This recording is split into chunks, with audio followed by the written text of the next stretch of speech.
శుక్లాంబరధరం విష్ణుం శశివర్ణం చతుర్భుజం ప్రసన్నవదనం ధ్యాయేత్ సర్వవిఘ్నోపశాంతయే అగజానపద్మార్కం గజాననమహార్నిశం అనేకదంతం భక్తానాం ఏకదంతముపాస్మహే. ఓం గం గణపతయే నమః. ఓం శ్రీమాత్రే నమః. ఓం శ్రీ గురుభ్యం నమః. మా ఆది ఆస్తులను చూస్తున్నటువంటి మీ అందరికీ పేరు పేరున నా హృదయపూర్వక నమస్కారాలు. నేను మీ వాడ్రేవ్ ఆదినారాయణరావు శర్మ. నా సెల్ నెంబర్ 7075389589 7075389589. సో ఇదండి నా సెల్ నెంబరు. మీ జాతకాలు చూపించుకోవాలనుకుంటే మా ఆది ఆస్థాస్ అని ఈ కింద స్క్రోల్ అవుతున్న నెంబర్కి సేమ్ ఒకటే. మీరు ఫోన్ చేస్తే తప్పకుండా మన జాతకాలు పరిష్కార మార్గాలు చెప్పుకుందాం. మనం జూన్ నెల 1వ తారీఖు నుంచి 7th వరకు కూడా చెప్పుకోబోతున్నామండి. దానికంటే ముందర ఏంటంటే, నా వీడియోలు మీకు నచ్చేయని అనుకుంటున్నాను అనుకోండి. నచ్చితే మీరు లైక్ చేయండి, షేర్ చేయండి, అలాగే సబ్స్క్రైబ్ చేయండి, నన్ను ఆశీర్వదించండి. మీనరాశి వాడికి కష్టే ఫలి, అంటే కష్టపడ్డం వల్ల ఫలితాలు దక్కుతాయి అంటాం కదా, అంతే కరెక్ట్. పైగా మీకు ఎలాంటి ప్రభావం కూడా ఉంది కాబట్టి కొద్దిగా కష్టపడండి. కానీ శుక్రుడు ప్రభావం వల్ల ధనప్రాప్తి కలిగి తీరుతుంది. సడన్గా డబ్బులు కలుగుతాయి.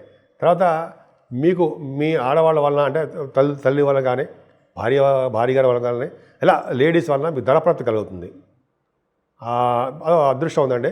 అంతేకాకుండా సంగీతంలో, సాహిత్యంలో, నృత్యంలో, సాహిత్యం పక్కన పెడతామండి. సంగీతము, నృత్య కళాకారులకి, పాటలు పాడే వాళ్ళకి చక్కటి మంచి రోజులు. శుక్రుడు బాగా ఇస్తాడు, ఆభరణ ప్రాప్తి కలిగిస్తాడు, విద్య బాగా వచ్చేది చేస్తూ ఉంటాడు, ధనప్రాప్తి కలిగించేది చేస్తుంటాడు, కుటుంబంలో వృద్ధి కలిగించేది చేస్తుంటాడు, కుటుంబంలో మీ పేరు ప్రఖ్యాతులు కలిగేది చేస్తుంటాడు. రవి బుధులు వలన మీ తమ్ముళ్ళకి తోబుట్టులకి మంచి బ్రహ్మాండంగా మీ వల్ల బాగా జరుగుతుంది, మంచి జరుగుతుంది. అలాగే షార్ట్ జర్నీ చేసేస్తుంటారు. చాలా అద్భుతంగా ఉంది కదండి మీకు. అలాగే 4th భావంలో గురుడు వల్ల కంఫర్టబుల్నెస్ ఎక్కువ, చదువులోనూ ఆటంకాలు ఉండవు. మ్యూజిక్ వాయించే వాళ్ళకి అసలు ఎదురు లేదు, బాగా అవకాశాలు వాటినంతట అవి ఎదుక్కుంటూ వస్తాయి మ్యూజిక్ సంగీతాల్లో సాధన చేసే వాళ్ళకి.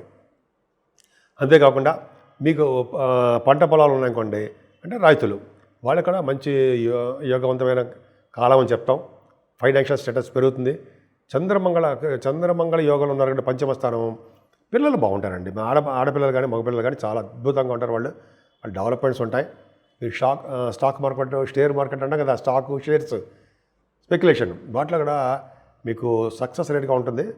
మీకు కష్టపడాలి, అంటే మీకు అంటే ఎక్స్పీరియన్స్ ఉంటే చేయడం తప్ప నేనేదో చెప్పాను చెప్పి చేసేయడం మాత్రం కాదు.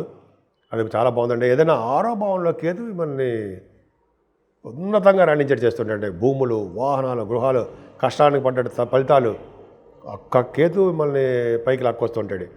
అద్భుతం. కానీ భార్యాభర్తల యొక్క చిన్న ప్రాబ్లమ్స్ రావడం అవకాశం ఉందండి. ప్రాబ్లమ్స్ అంటే కొట్టేసుకుంటారు, తిట్టేసుకుంటారు, దూరం అయిపోతారు కాదు, మనస్పర్ధలు వస్తాయి, మాట పట్టింపు. అంతేకాకుండా సంబంధాలు కూడా దగ్గరగా, అంటే పెళ్లి సంబంధాలు దగ్గరకు వచ్చి అలా ఆగి ఉంటాయన్నమాట. నెమ్మదిగా అవుతాయి. కానీ వెంటనే గబుక్కని శని ప్రభావం వలన స్లో అయిపోతుంటుంది తప్ప అవ్వకుండా అవుతాయి.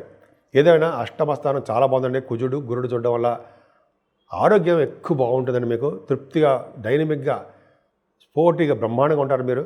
అంతేకాకుండా ఆదాయం, తరవంతరంగా వచ్చే ఆదాయం బాగుంటుంది. ఎటువంటి ప్రాబ్లమ్స్ ఉండవు. లా రిలేటెడ్ సంబంధించిన ప్రాబ్లమ్స్ రావు. వచ్చిన సక్సెస్ అయిపోతారు. అష్టమం అంత బాగుంది. సేవకాజనం ఉంటారు. అన్ఎక్స్పెక్టెడ్ మనీ మీకు బ్రహ్మాండంగా ఉంటుంది. వ్యాపార అభివృద్ధి చాలా బాగుంటుందండి. ఒక ఎక్సెప్ట్ రియల్ ఎస్టేట్ రంగంలో వ్యాపారం అంత అద్భుతంగా ఏమి ఉండదు, ఇది స్తబ్దతగా ఉంటుంది. మిగతా వ్యాపార అభివృద్ధి బాగుంటుంది. ఉన్నత విద్యారీత్యా కూడా విదేశాలు వెళ్తారు. ఏదైనా మీ ప్రొఫెషన్ మాట్లాడుకుందాం. ప్రొఫెషన్ అంటే జాబ్. ముఖ్యంగా రియల్ ఎస్టేట్ రంగంలో సాఫ్ట్వేర్ రంగ ఉద్యోగస్తులకి ఉద్యోగ భద్రత ఉంటుంది, ప్రమోషన్స్ వస్తాయి. అలాగే ఫైనాన్స్ రంగంలో ఉన్న వాళ్ళకి, బ్యాంకింగ్ రంగంలో ఉన్న వాళ్ళకి ఎంత అద్భుతంగా ఉందండి. బ్యాంకింగ్ రంగంలో ఉన్న వాళ్ళకి బాగా డబ్బులు వస్తాయి. అలాగే గురుడు చూస్తాడు కాబట్టి ఈ వేదశాస్త్రాలు పండితులకి, అలాగే ఆగమశాస్త్ర పండితులకి వాళ్ళ యొక్క అదృష్టము, ధనము వృద్ధి అవుతూనే ఉంటుంది. అలాగే అడ్వకేట్స్ మంచి డెవలప్మెంట్స్ ఉంటాయండి. అలా చెప్పుకుంటూ వెళ్ళిపోతే అద్భుతంగా ఉన్నాయి. అలాగే బ్యాంకింగ్, విద్యా సంస్థలు బాగుంటాయండి. వాళ్ళకి ఉద్యోగాలు బాగా డెవలప్ అవుతారు. ఏదేమైనా కుజుడు కూడా 11వ భావం చూస్తాడు, ధనయోగం ప్రాప్తి కలుగుతుంది. రాహు కేతుల మధ్యలో 12వ భావంలో మీకు రాహు ఉన్నాడు కాబట్టి 12వ భావంలో రాహు మీ రాశిలో శని, ఈ ఇద్దరే చాలా ప్రాబ్లమాటిక్గా ఉన్నారు.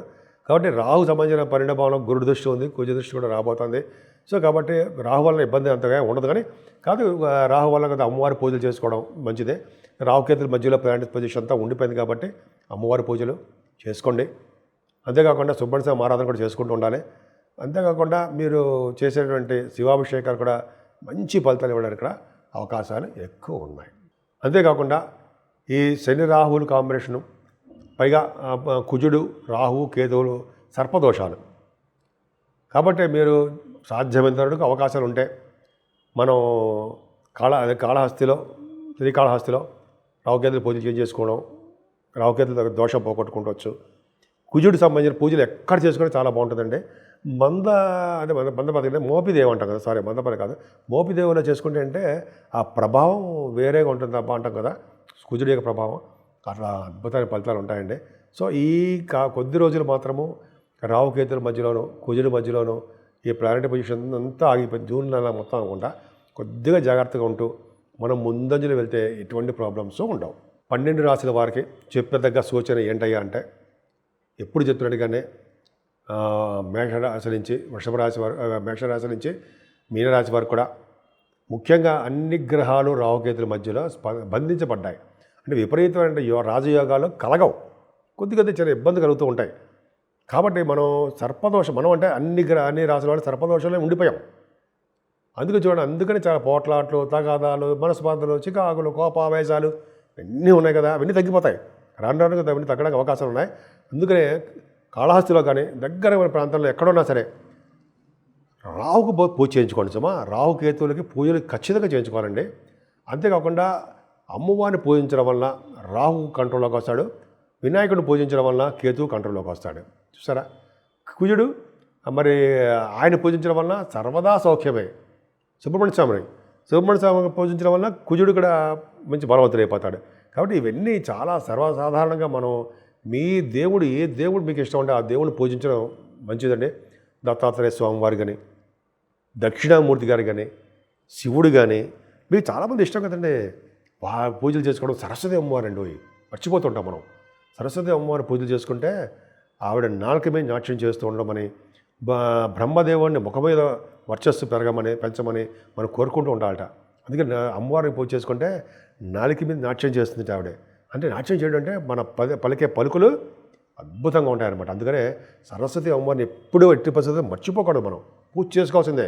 అంటే విద్యార్థులే కాదండి, మంచి అందరికీ ఉపయోగపడుతుంది అన్నమాట.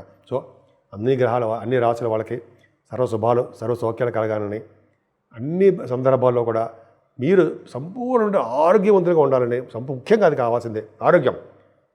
అలాగే భార్యాభర్తల యొక్క అనురాగం, ఈ రెండు ఉండాలని చెప్పి ఉంటాయని నేను మనస్ఫూర్తిగా కోరుకుంటున్నాను.